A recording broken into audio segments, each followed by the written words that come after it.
Tienes palabras de vida eterna. ¿Dónde más iré, Dios? ¿Dónde más iré? Tienes palabras de vida eterna. Ya sabemos cuál es el pasaje. Hebreos capítulo 2, versículo 10 al 18.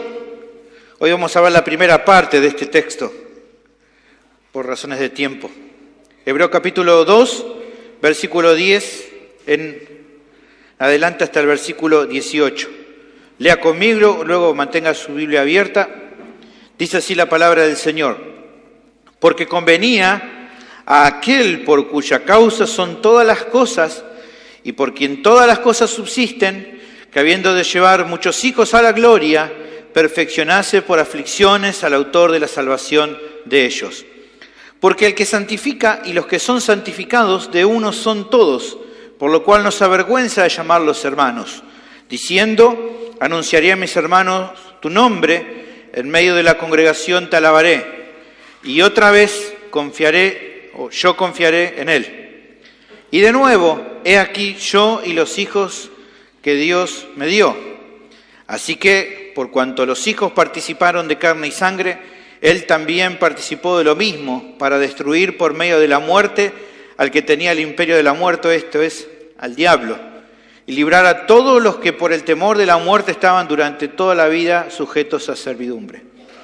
Porque ciertamente no socorrió a los ángeles, sino que socorrió a la descendencia de Abraham, por lo cual debía ser en todo semejante a sus hermanos, para venir a ser misericordioso y fiel sumo sacerdote en lo que a Dios se refiere, para expiar los pecados del pueblo, pues en cuanto él mismo padeció siendo tentado, es poderoso para socorrer a los que son tentados.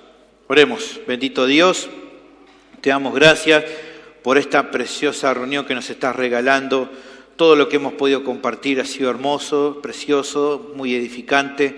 Te ruego ahora por la exposición bíblica que nos ayudes, que dirijas este tiempo, que puedas darnos el entendimiento para comprender estas verdades universales junto con las implicaciones para nuestra vida, que podamos abrazarlas por la fe, para que entonces podamos ponerlas por obra y esto haga edificar nuestras vidas espirituales. Guíanos en este tiempo, que puedas asistirme para que pueda predicar con claridad y sencillez y tu nombre sea honrado durante todo este momento. Ruego esto en el nombre de Jesús. Amén. El título del sermón es El Hijo, el único Salvador del mundo, como le dije en la primera parte. Al comenzar el sermón, me gustaría leerles unos extractos de un artículo que estuve leyendo esta semana de un portal de noticias argentino, en el cual se habla acerca de las religiones en el mundo. Mira, dice lo siguiente, escúchalo. Dice así el artículo en una de sus partes. Religión se forma con el prefijo re, que indica intensidad, y el verbo latino ligare, el cual se podía traducir como vincular, unir, atar. Y así, este vocablo significaría poseer una relación y crear un vínculo con una persona o institución. Es decir, religare supone un compromiso consciente, firme, estable, duradero, responsable, que implica derechos y obligaciones. En consecuencia, religiosidad entendida como derivada de religare tiene aplicación a las relaciones que entabla el hombre con su Dios, con las sociedades, con las personas, con familiares, con amigos, trabajo, político, etc. Pero en la actualidad, estos vínculos con una religión ya no son tan fuertes como lo fueron en otras épocas. Hoy los compromisos suelen tener cimientos endebles que se tambalean ante las primeras dificultades. Es muy común que el compromiso se acepte sin un claro propósito de estabilidad y casi siempre nos fijamos más en los derechos que implican esos compromisos que en las obligaciones que derivan de ese acto libre de comprometerse. Y cuando rompemos el vínculo, no aceptamos las consecuencias de esa ruptura. Luego el artículo brinda un dato numérico y hace una reflexión muy interesante. Dice, en el mundo hay aproximadamente 4.200 religiones vivas e infinitas extintas. Esto equivaldría, decía el periodista, a pensar que hay 4.199 falsas, porque cada una reclama para sí que es la única y verdadera. Casi al final de la nota, el periodista agrega algo más. Como hemos visto, hay divinidades para todas las teologías y para cada uno que practican alguno de estos cultos, su versión de la divinidad es la verdadera y absoluta revelada a sus maestros o guías. ¿Por qué menciono esto al comenzar este sermón? Bueno, porque justamente creo que algo del desafío que tenemos por delante, si queremos mantenernos fieles a Cristo, es entender y creer cuáles son las razones que hacen del cristianismo la única verdad y el único camino de salvación. Eso era lo que tenían que considerar los oyentes originales de esta epístola, y creo que poco de esto fue por lo que se escribió, para que ellos podrían mantenerse hasta el fin, incluso soportando la persecución que estaban soportando. Y asimismo nos debería llevar a nosotros a una misma reflexión profunda. Las preguntas que deberíamos de alguna manera respondernos a nosotros mismos sería, ¿por qué seguimos a Cristo como Señor? Porque incluso estamos dispuestos a sufrir por Él. ¿Por qué no seguir otras opciones? ¿Por qué ser obedientes a su palabra cuando a veces lo que queremos hacer es otra cosa? O tal vez la pregunta de ¿por qué no puedo hacer yo lo mismo que hacen un montón, millones de feligreses del cristianismo o de otras religiones que se declaran creyentes, pero que en los hechos muestran una falta de compromiso con lo que dicen creer? ¿Por qué no puedo hacer eso? ¿Por qué no podría vivir un cristianismo light como un montón de gente que dice que cree en Dios y no vive de acuerdo a lo que cree? Bueno, creo que el pasaje de hoy es uno que es clave para entender y para responder estas preguntas.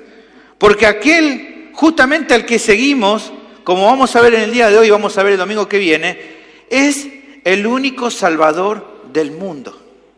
Eso es lo que en definitiva hace la diferencia. Que solamente Cristo puede salvar. Y que por eso, como estamos viendo en toda esta línea argumental de esta epístola, el Hijo es superior a todo. Así que te animo a escucharme en el día de hoy porque pienso que este mensaje será de mucha bendición para tu vida. El tema del sermón es el siguiente: el Hijo es superior a todo por cuanto solo Él puede salvarnos. El Hijo es superior a todo por cuanto solo Él puede salvarnos. ¿Cómo sabemos eso? El pasaje nos brinda 4 enseñanzas que certifican que solamente Cristo salva, de las cuales hoy por razones de tiempo vamos a ver las 2 primeras. ¿Está bien? ¿Me siguen? ¿Estamos bien? Vamos a ver la primera de esas enseñanzas, la tenemos en el versículo 10. La primera enseñanza que certifica que solo Cristo salva es que el Padre determinó que sea solo el Hijo el autor de nuestra salvación. Esa es la primera enseñanza. El Padre determinó que solo sea el Hijo el autor de nuestra salvación. El pasaje va a arrancar en el versículo 10 con una explicación del autor de la carta acerca del obrar de Dios.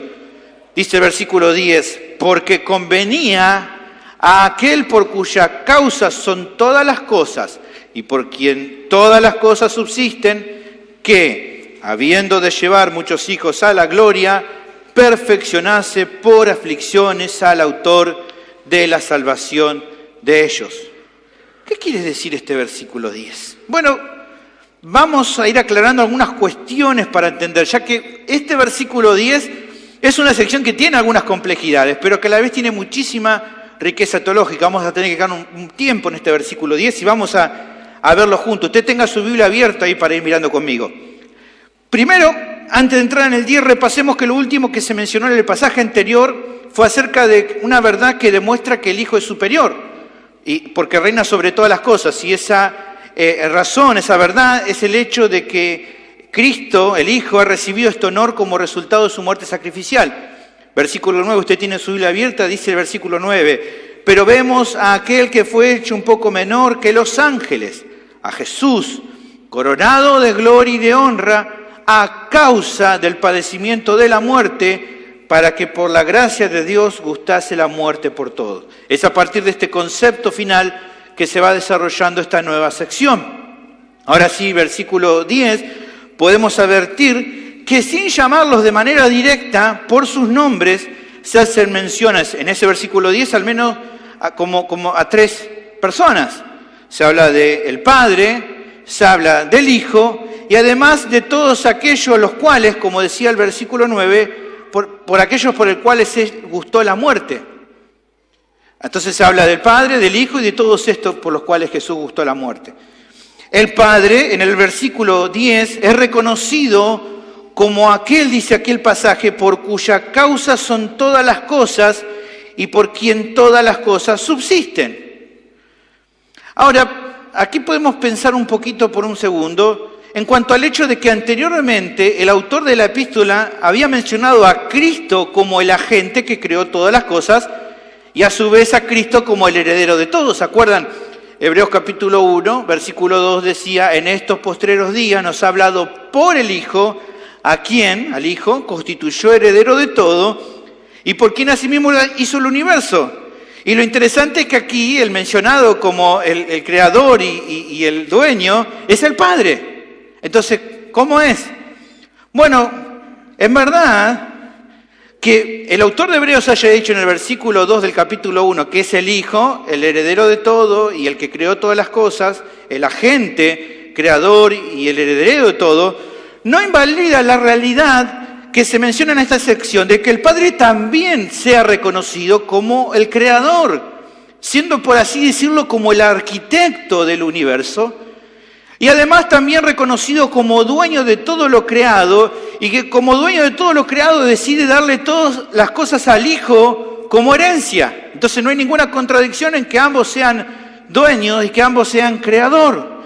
Siendo coiguales, la palabra nos muestra que ambos comparten el hecho de la creación, la potestad, el sostenimiento y la propiedad de todo el universo. Así que en eso no hay contradicción. Por otra parte, se menciona cuál ha sido, volvemos al versículo 10, cuál ha sido el plan eterno del Padre. ¿Cuál ha sido ese plan eterno del Padre? Dice el texto, llevar muchos hijos a la gloria.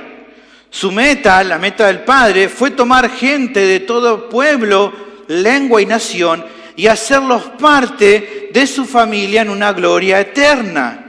Es que estos hijos que Él decidió y escogió salvar pudieran disfrutar de una comunión gloriosa junto a este Dios trino. No porque a Dios le faltara algo o porque Él no tuviera eterno deleite dentro de la comunión trinitaria, sino básicamente para mostrar las abundantes riquezas de su gracia por medio de este pueblo que Él escogió salvar. No porque Él hiciera falta algo, sino para mostrar las abundantes. Así lo dice en Efesios capítulo 1, versículo 4 al 6, para mostrar la abundante riqueza de su gracia. Fíjense, Efesios 1, versículo 4, Pablo lo aclara y dice, según nos escogió en Él, está hablando de Cristo, antes de la fundación del mundo, para que fuésemos santos y sin manchas delante de Él, en amor, habiéndonos predestinado para ser adoptados hijos suyos, parte de su familia, llamar a estos hijos, por medio de Jesucristo, según el puro afecto de su voluntad, ¿para qué? Para alabanza de la gloria de su gracia, con la cual nos hizo aceptos en el amado. Se explica también en nuestro versículo 10, volvemos nuevamente, estamos ahí, usted tenga su Biblia abierta ahí, el modo en el cual el Padre pudo llevar a muchos hijos a la gloria. ¿Cómo lo hizo el medio? Dice, por medio de perfeccionar por aflicciones al autor de la salvación de ellos. Podemos darnos cuenta rápidamente que la referencia al autor, cuando está hablando de un autor ahí, está hablando y apunta al Hijo. Es al Hijo al que ha perfeccionado. Y aquí se nos puede generar otra duda, que es, ¿cómo es posible que el Padre pudiera perfeccionar a Jesús si el Hijo justamente también es Dios y por lo tanto perfecto? ¿Cómo se puede perfeccionar a alguien que es perfecto? Bueno, aunque en un sentido esto es un misterio, o sea, algo que no se puede comprender en su totalidad, la respuesta a esta duda es que eso pudo acontecer justamente durante la humillación de Cristo. ¿Se acuerda algo que venimos hablando? La humillación de Cristo es su venida al mundo, encarnarse, tomar forma de hombre. Cuando en su encarnación el Hijo adicionó a su naturaleza completamente divina, preexistente, una naturaleza completamente humana, fue en ese estado que Él se encontró en la situación de llegar a ser perfeccionado o ser capacitado plenamente para cumplir con una tarea. Como Dios, Cristo como Dios, era imposible entonces que pudiera ser perfeccionado, porque Él era perfecto. Pero al momento que Él fue ya 100% hombre, es que pudo crecer o ser perfeccionado en ciertos aspectos de su vida. Algo de este misterio lo vamos a ver, por ejemplo, reflejado en Lucas capítulo 2, versículo 52, hablando del Hijo. Fíjense lo que dice, y Jesús crecía. ¿Cómo puede crecer? ¿Cómo puede crecer si Él era Dios? Bueno, evidentemente cuando Él adquiere la naturaleza humana, Él está ahora preparado para poder adquirir cosas que digamos, como estábamos hablando recién, se fue perfeccionando o creciendo. Y aquí se habla justamente de eso. Creció en sabiduría y en estatura y en gracia para con Dios y los hombres. Así que este es un texto que nos ayuda a entender un poco lo que aquí habla el autor de Hebreos. Ahora, ¿cuál fue la forma en la cual dice el autor que el Padre perfeccionó al Hijo? Se nos remarca en nuestro texto, versículo 10, que fue por medio de aflicciones. Fue por medio de aflicciones. ¿Cuáles fueron esas aflicciones, esos padecimientos? Bueno, justamente, y lo vamos a ver varias veces en la carta de los Hebreos, el tener que caminar en obediencia hasta la muerte que lo esperaba en la cruz. Esa es la aflicción en la cual está hablando. En Hebreos capítulo 5, versículo 8, lo vamos a volver a ver. El autor de Hebreos dice, y aunque era hijo, por lo que padeció, aprendió la obediencia. ¿Ven? Fue perfeccionando Dios. La vergüenza de ser clavado como un malhechor, siendo él puro, inocente y santo. Ese es el padecimiento. El tener que recibir toda la ira de Dios de manera voluntaria a causa de nuestros pecados. Porque, hermano, esta es la realidad que está queriendo mostrarnos aquí el autor de Hebreos, que Cristo tuvo que ser despreciado para que nosotros podamos ser amados. Que Él tuvo que ser desamparado para que nosotros podamos ser recibidos. Eso es lo que pasó. Es entonces que Él, siendo perfeccionado por el Padre de esta manera, que el texto menciona que Él llegó, dice, a ser autor de la salvación de ellos. La palabra en el original para autor, muy interesante esta palabra, es la palabra argegos. Cuando nosotros pensamos en autor, a veces pensamos en alguien que crea, que inventa algo, el autor de algo. Eso es lo que lo usamos en este tiempo, esa palabra. Pero aquí la palabra en el original no es tanto que ver con alguien que crea, que inventa algo, sino más bien como un pionero, como un jefe tribal, como un caudillo. Esta palabra habla de alguien como aquel que dirige o va al frente de un grupo de personas. ¿En qué sentido? En este sentido, él es el pionero, el precursor, el que va al frente. Bueno, dice aquí el texto respecto a la salvación, evidentemente de aquellos a quienes él vino a salvar. O sea que para que él pudiera salvar a los suyos, es que entonces el Hijo tenía que atravesar él primero el camino y así allanar la entrada para todos los que creerían en Él y le iban a seguir. Él tenía que ir al frente de ellos. Un comentarista remarca lo siguiente. Escuche. Porque la gran salvación que proclama el Evangelio no solo fue anunciada a través del Señor, como se nos ha dicho anteriormente, sino también alcanzada para nosotros por Él a través de su pasión. Él es el descubridor, el pionero de nuestra salvación. Este es el significado de la palabra argegos. Él es el Salvador que abrió el sendero de la salvación por el cual solamente muchos hijos de Dios podían ser llevados a la gloria. El hombre creado por Dios para su gloria, fue impedido por el pecado de alcanzar esa gloria hasta que vino el Hijo del Hombre y abrió por su muerte un nuevo camino, por el cual el hombre puede alcanzar la meta para la cual fue hecho. Dice finalmente el comentarista, como representante y precursor de su pueblo, ahora ha entrado a la presencia de Dios para asegurar la entrada de ellos allí. Como vamos a seguir viendo más adelante, Jesús tuvo que humillarse y tomar forma de hombre para ser entonces nuestro representante. Algo que más adelante, en la segunda parte de este sermón, vamos a ver que el autor lo va a denominar como nuestro sumo sacerdote. Cuando habla de sumo sacerdote es nuestro representante. Pero para ser ese representante, no solo él tuvo que encarnarse, tomar forma de hombre, sino ir también delante de nosotros, para que por medio de sus sufrimientos pudiera llevarnos junto con él a la gloria, habilitando así el camino que solo un sacrificio como el de él, perfecto, podía a través de su propia vida asegurar para nosotros. Finalmente hay un concepto importante en este versículo 10, te pido el comienzo, algo importante que no debe dejarse pasar. Se resalta de que tal obra de Dios, dice, era la que convenía. Así comienza el versículo, convenía. ¿Qué quiere decir que esto es lo que convenía? El término aquí en el original nos da la idea de lo que corresponde, lo que es propio de. ¿Qué quiere decir con esto? El término original nos da la idea de lo que corresponde, lo que es propio de. O sea que si Dios hizo lo que hizo con el Hijo, es porque esto era lo conveniente. Es lo que Dios determinó hacer y lo que nos revela su propia naturaleza.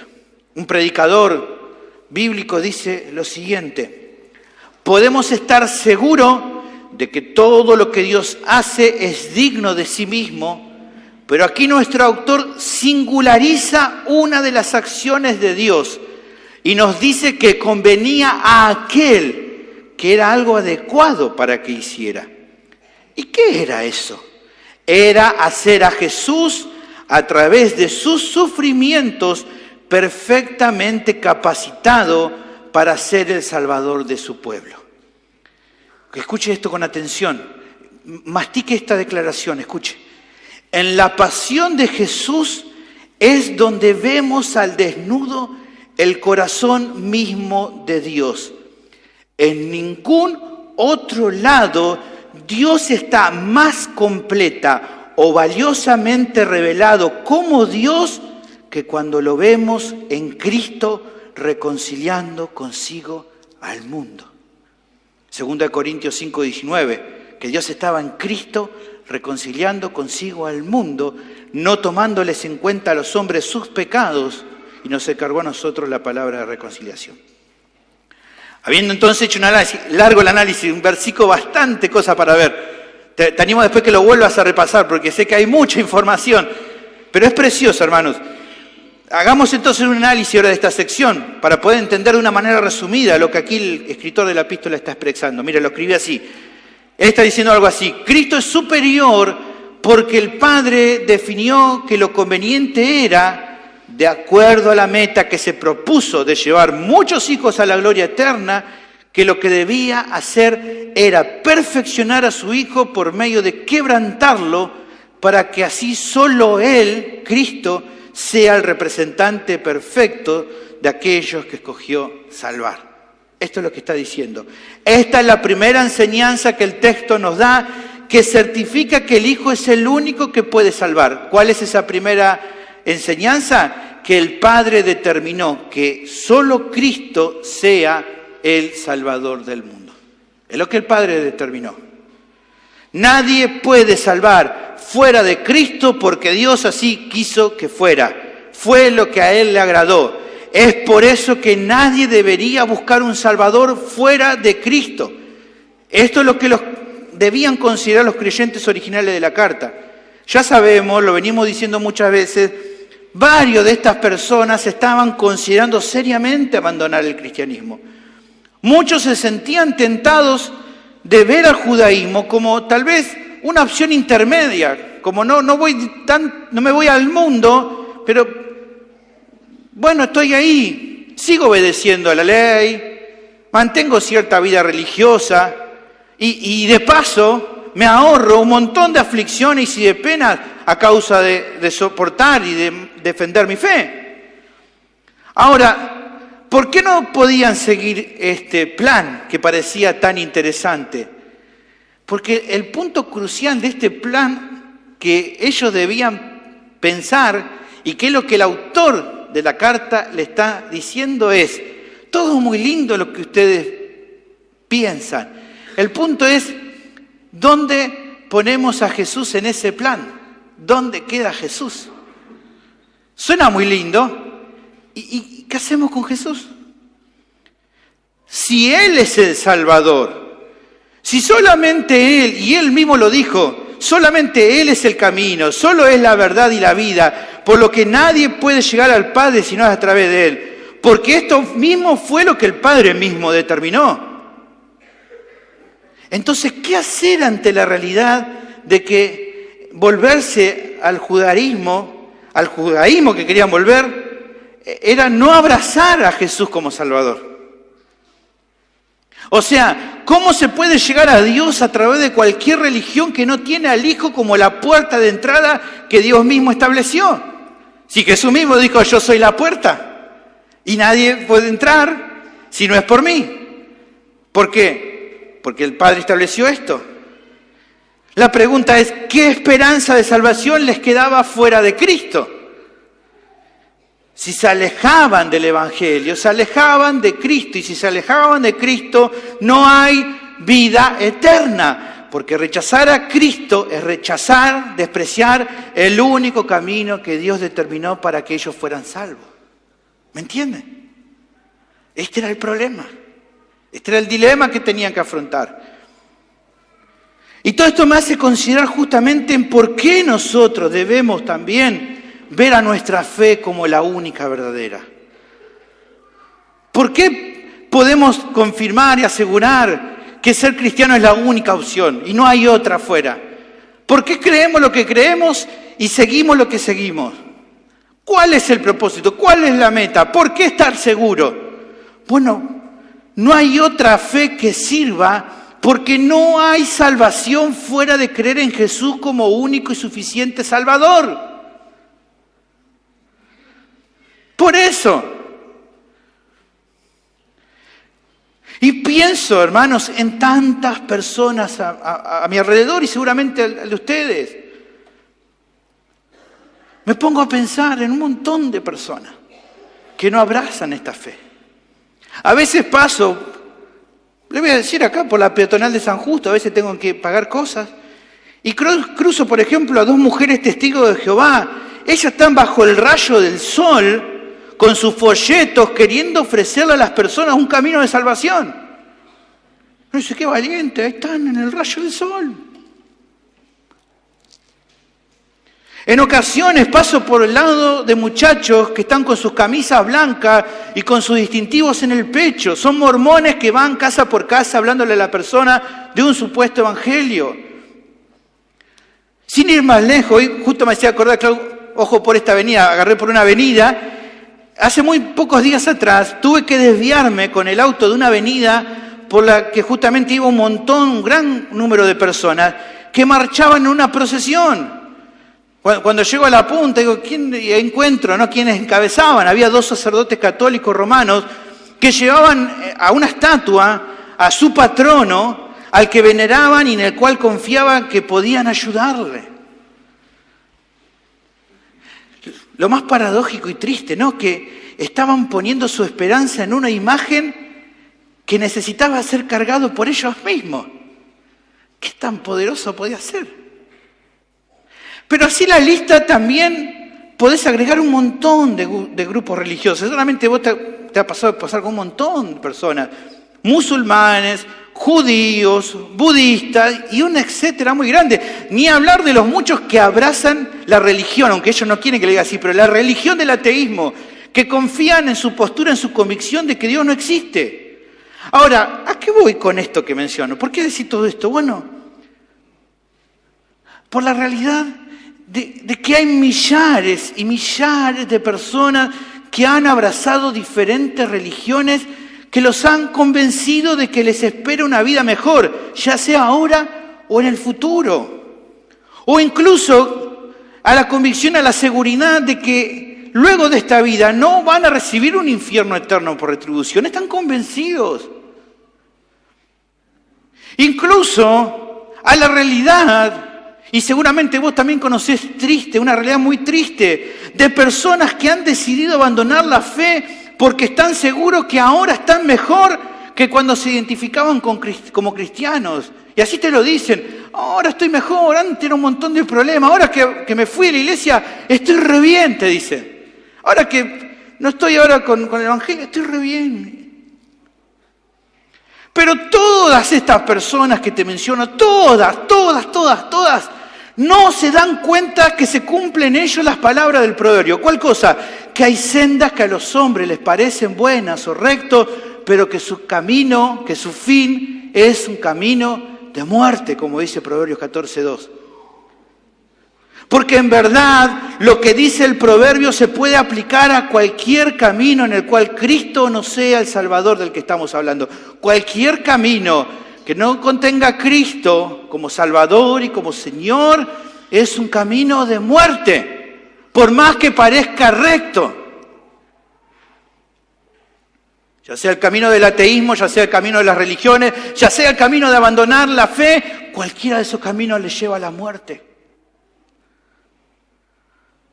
Por eso, tomar en poco el Evangelio que hemos recibido, hermanos, es totalmente absurdo. Es una locura que tomemos a menos el Evangelio que hemos recibido. No notar el privilegio tan grande de estar entre aquellos que han recibido el llamado al único camino de salvación es muy significativo.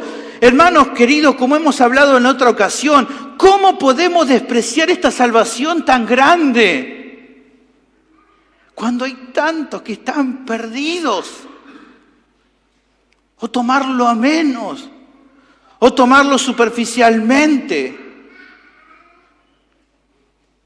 Lo que pasa es que vos no sabés los problemas que tengo. Mi pregunta es, ¿qué tribulación puede ser tan grande como para querer desertar de nuestra fe a la luz de que solo en Jesús hay salvación?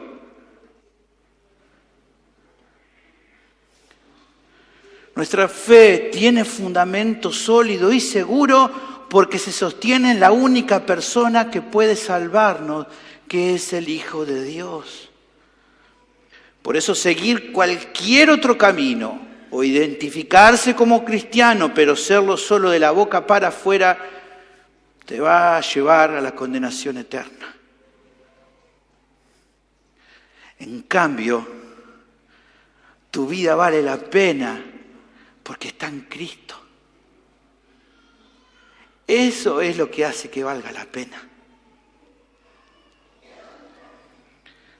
En Él estás seguro de que Dios te ha salvado para disfrutar de su gloria en la vida venidera. Te pido por favor que nunca te olvides de eso.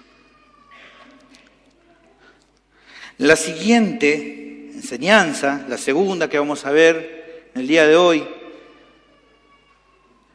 la segunda razón que certifica esto es que justamente dijimos el Padre determinó que sea solo el Hijo quien pueda salvarnos. Y la segunda enseñanza es que el Hijo se agradó de solo ser Él nuestro Salvador y hacernos parte de su familia. Esta es la segunda enseñanza. El Hijo se agradó de ser solo Él nuestro Salvador y hacernos parte de su familia.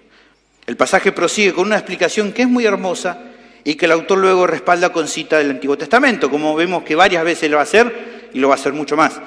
Versículo 11 dice: porque el que santifica y los que son santificados, de uno son todos, por lo cual no se avergüenza de llamarlos hermanos, diciendo: anunciaré a mis hermanos tu nombre, en medio de la congregación te alabaré, y otra vez yo confiaré en él, y de nuevo he aquí yo y los hijos que Dios me dio.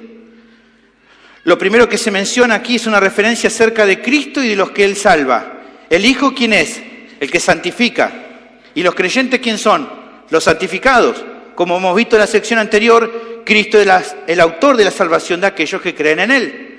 Por medio, justamente el autor luego va a explicar, por medio de su obra, todas estas personas, todos estos pecadores son santificados una vez y para siempre. En Hebreos capítulo 10, versículo 10 dice, en esa voluntad somos santificados mediante la ofrenda del cuerpo de Jesucristo, hecha una vez para siempre. Fue con su muerte que el Hijo pudo santificar a su pueblo. En Hebreos capítulo 13, versículo 12 dice, por lo cual también Jesús, para santificar al pueblo mediante su propia sangre, padeció fuera de la puerta. ¿Qué se resalta acerca de Cristo y de los que Él salva? ¿Qué dice nuestro pasaje? Que todos ellos son de uno. ¿De quién? Del Padre, evidentemente. Así lo traduce mejor la Biblia de las Américas. Dice en la Biblia de las Américas este versículo 11, porque tanto el que santifica como los que son santificados son todos de un Padre. Tanto Jesús como aquellos que Él salvó tienen a un mismo Padre celestial y por lo tanto son coherederos de Él. Así lo define Pablo en la Epístola de los Romanos capítulo 8 versículo 17. ¿Se acuerda? Texto que vimos. Y si hijos, también herederos, herederos de Dios y coherederos con Cristo. Esta doctrina bíblica se la reconoce como la adopción, la cual un teólogo la define de la siguiente manera. La adopción es una acción de Dios mediante la cual Él nos hace miembro de su familia. El texto muy utilizado para esta doctrina es Juan capítulo 1, versículo 12. Mas a todos los que le recibieron, a los que creen en su nombre, les dio potestad de ser hecho hijo de Dios. Ahora, y présteme atención, si bien en esta sección se ve algo de esta doctrina de la adopción, el énfasis del escritor de la carta no está tanto en el hecho de la realidad de que seamos parte de la familia de Dios, sino, y volvemos a nuestro texto, en la actitud del Hijo en cuanto a esto. ¿Qué dice nuestro versículo? Por lo cual el Hijo no se avergüenza de llamarlos hermanos. Así dice el versículo 11. Por lo cual no se avergüenza de llamarlos hermanos. En el punto anterior notamos que el Hijo es el único Salvador porque el Padre así lo determinó. Eso ya lo vimos. Bueno, en esta sección se menciona otra verdad igual de importante como la anterior. ¿Cuál es? Que el Hijo es nuestro Salvador porque Él quiso serlo. No fue solo obedecer la voluntad de su Padre, sino que Él también se agradó de venir al mundo para ser nuestro único y suficiente Salvador.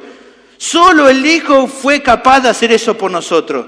O sea, tanto nos amó el Padre que ofreció a su Hijo unigénito como una ofrenda por nosotros. Pero tanto nos amó el Hijo que con agrado aceptó ser ese sacrificio por nosotros. El Padre lo ofrece y el Hijo acepta eso.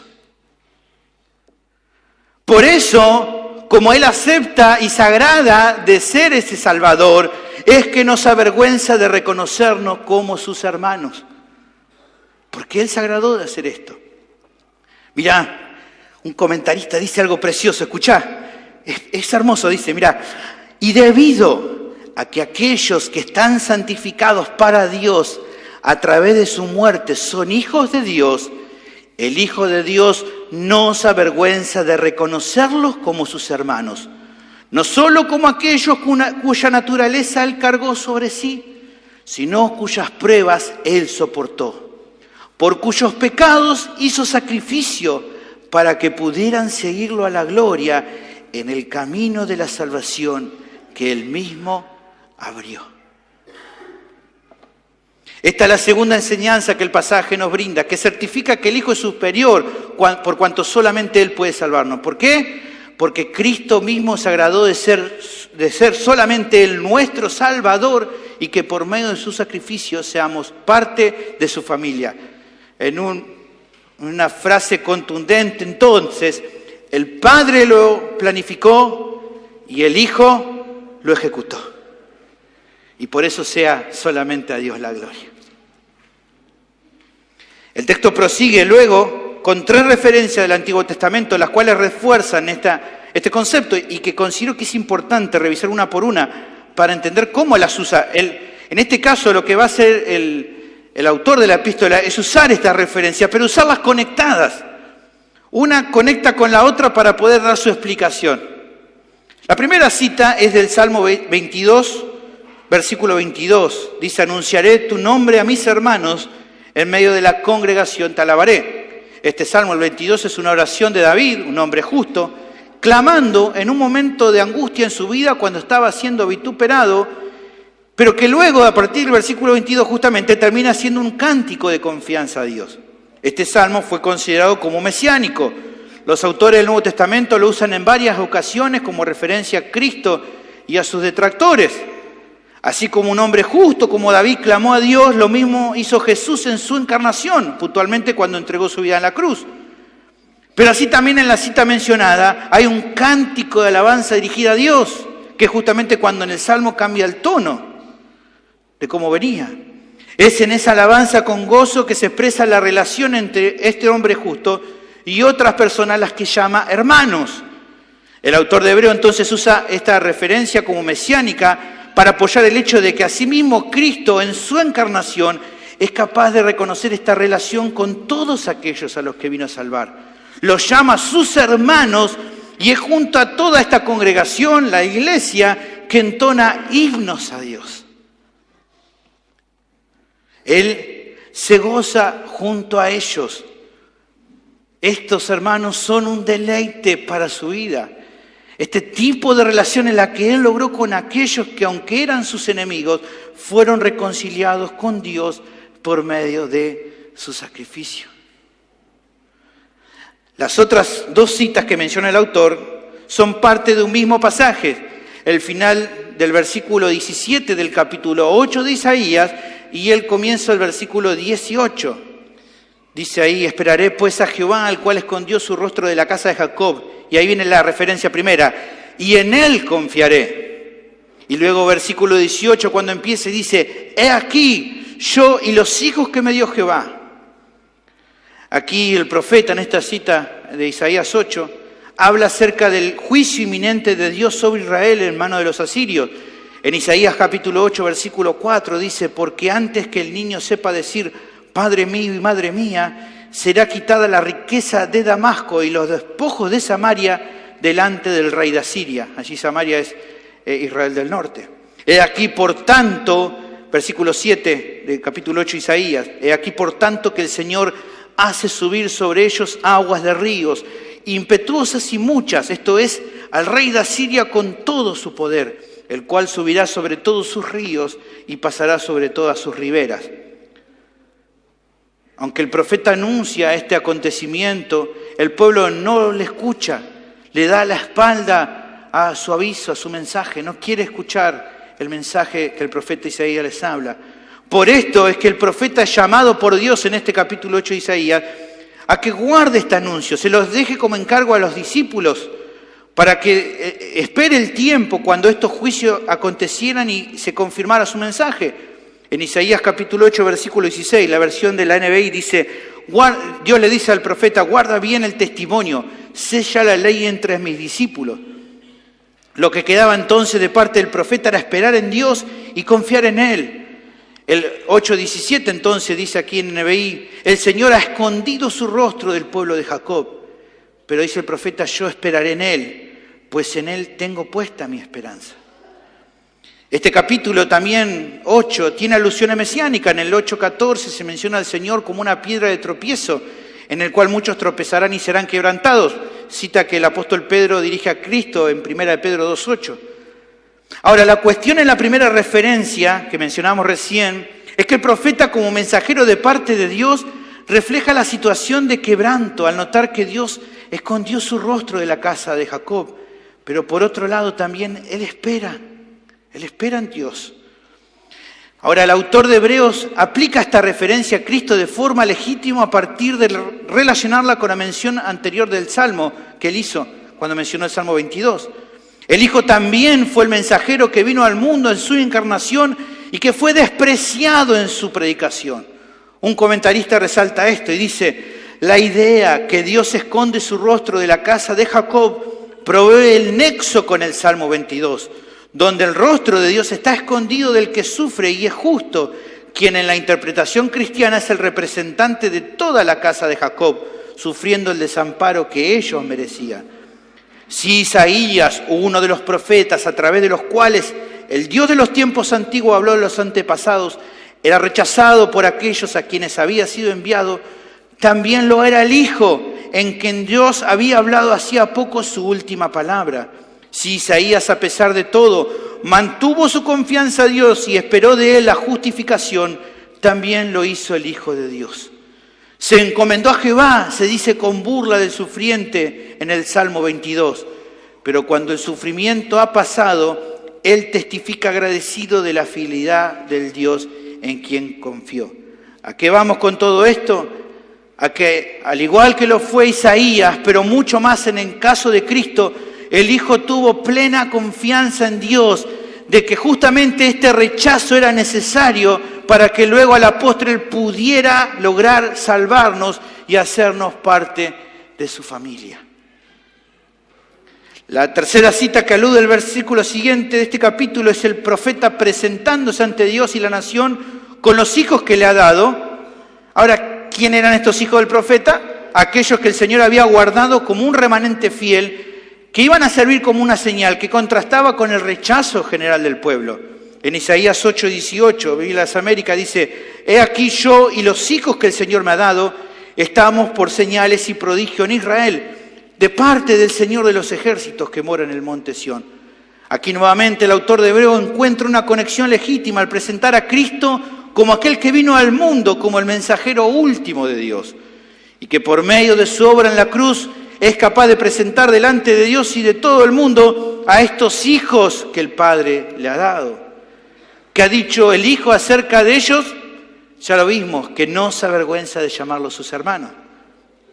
Por lo tanto, entonces, con estas tres citas, la enseñanza que se quiere reforzar es la realidad de que el Hijo, como nuestro representante, se hizo solidario a nosotros, exaltando a Dios junto a sus hermanos, poniendo su confianza en el Padre al aceptar el vituperio para salvarnos y finalmente presentándonos con ellos como su familia. Todo lo hizo porque se agradó de hacerlo. Ahora, es hasta este punto que avanzaremos en el día de hoy. En el próximo sermón vamos a ver las otras dos enseñanzas que faltan. Pero reflexionen que esta sección estaba seguramente confrontando los corazones de los creyentes originales, de los que escucharon esto, tal y como debería hacernos con nosotros. O sea, un par de versículos antes, al declarar que todavía no vemos que todas las cosas le estén sujetas al Hijo, remarca que sí tenemos que ver a Cristo coronado de gloria y honra luego de gustar la muerte por nosotros. Esa muerte en la cruz es lo que esta parte quiere subrayar. El Calvario no, la cruz no fue un accidente. No fue algo que se le haya ido del control a Dios. No fue una situación inesperada. No, hermano. No fue una expresión amorosa solo del Padre ofreciendo a su Hijo como ofrenda de expiación, sino que también este Jesús, este Señor Jesús, al que estos oyentes originales estaban tentados de abandonar, les está mostrando que Él, Jesús, voluntariamente y por amor a ellos determinó tomar ese lugar por nosotros, recibiendo la ira de Dios sobre Él. A ese Jesús que ustedes desprecian, que ustedes están pensando en abandonar, es el mismo Jesús que tomó su lugar en la cruz y que lo hizo voluntariamente. Jesús lo dijo con claridad en Juan 10, 17, 18, yo pongo mi vida. Él dice, por eso me ama el Padre, porque yo pongo mi vida para volverla a tomar. Nadie me la quita, sino que yo de mí mismo la pongo. Tengo poder para ponerla y tengo poder para volverla a tomar. Yo me ofrezco voluntariamente. La pregunta que quedaría flotando es, ¿por qué lo hizo? ¿Por qué quiso Él tomar nuestro lugar en la cruz? ¿Qué motivó el corazón de Jesús para mirar a pecadores horrendos como vos y como yo e ir a la cruz en nuestro lugar? Lo que lo motivó fue que nos amó infinitamente para ir a tomar ese lugar y morir por nosotros. El apóstol Juan lo dice en Juan 13:1, antes de la fiesta de la Pascua, sabiendo Jesús que su hora había llegado para que pasase de este mundo al Padre, como había amado a los suyos que estaban en el mundo, los amó, ¿qué dice? Hasta el fin, a los discípulos.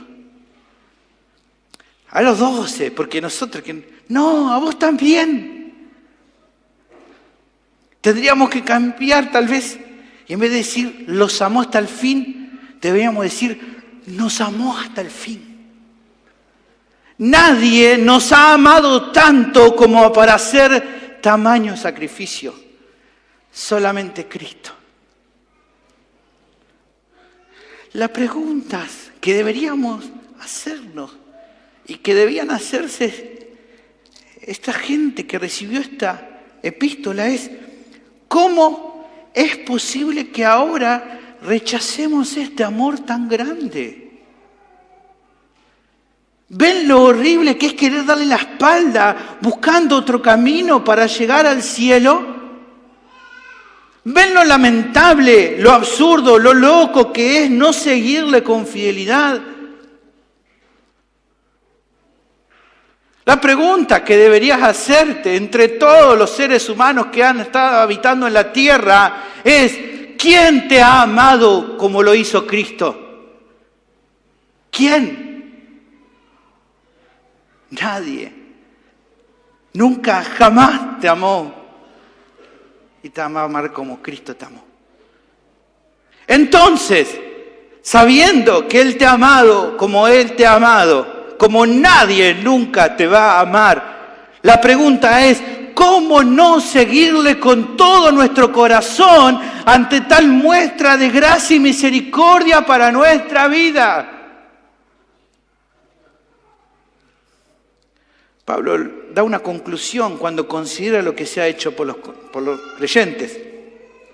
En Romanos capítulo 12, versículo 1, él da la conclusión y dice: por consiguiente, hermanos, a la luz de lo que Cristo ha hecho por nosotros, os ruego por la misericordia de Dios que presenten vuestros cuerpos como sacrificio vivo y santo, aceptable a Dios, que es vuestro culto racional, que es lo normal, lo lógico, lo que racionalmente deberíamos hacer ante lo que ha hecho por nosotros.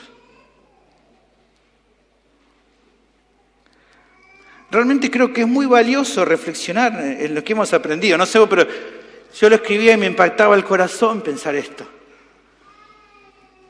Me gustaría preguntarte, ¿te pusiste a pensar que Dios se agrada de verse a sí mismo como tu Dios? ¿Por qué digo esto? Bueno, es muy interesante. Vimos ahora lo que dice aquí: no se avergüenza de llamarnos sus hermanos. Más adelante en la carta, es impresionante esta carta, pero mirad, vamos a ver un poquito más adelante en el capítulo 11, versículo 16, una expresión similar a la que está usando nuestro pasaje, pero aquí referida a la actitud del Padre en cuanto a los creyentes. ¿Qué dice? Vimos que decía: el Hijo no se avergüenza de llamarlos hermanos. ¿Qué dice acá? Por lo cual Dios no se avergüenza de llamarse Dios de ellos.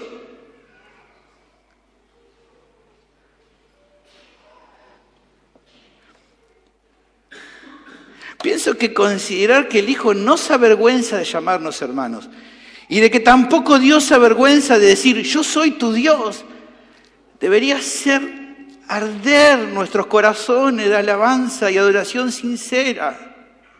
Pensar, Él no se avergüenza de decir: yo soy el Dios de Él.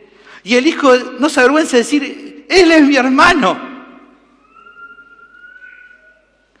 Pero lo paradójico y lamentable es que a pesar de que Dios nos avergüenza de llamarse Dios nuestro y de que el Hijo nos avergüenza de llamarnos hermanos, lo paradójico y lo lamentable, ¿sabes qué es? Que en más de una ocasión a nosotros sí se nos ha avergonzado de llamarlo a Él nuestro Dios y de llamarle a Cristo nuestro Señor. Mirá qué tupé que tuvimos de avergonzarnos, de reconocer que Él es nuestro Dios. ¿Cuántas veces te has avergonzado del Evangelio? ¿Cuántas veces te callaste y no declaraste que sos un hijo de Dios? ¿Cuántas veces te dio vergüenza? ¿Cuántas veces te escondiste y no dijiste que eras cristiano por miedo a qué te iban a decir? A la luz de lo visto es realmente muy triste, hermanos, que andemos así. Debemos arrepentirnos de nuestra falta de lealtad y compromiso y buscar crecer en fidelidad a Dios, hermano. Ahora, antes de terminar, quiero decirles algo a aquellos que todavía no están en Cristo. Si no despertás a la realidad de lo misericordioso que es Dios, si su amor tan grande no te lleva al arrepentimiento, entonces ninguna otra cosa va a poder hacerlo. No aceptar esa verdad y abrazarla por medio de la fe te va a llevar a la condenación. No hay otro camino. Tus obras no te van a salvar. Tu religiosidad falsa, en vez de salvarte como vos pensás que está haciendo, solo te está condenando más y más. Escuchame, por favor, amigo. Dejá de pensar de que vivir más o menos bien te va a salvar. No te va a salvar, te va a estar condenando cada vez más. Tapar esa realidad buscando justificarse de que no sos tan malo como otros no sirve de nada, porque tu propia justicia no te alcanza. La única justicia que Dios acepta es una justicia perfecta, y eso no es una justicia que vos tengas en vos mismo. Pero el Evangelio anuncia que hay una solución.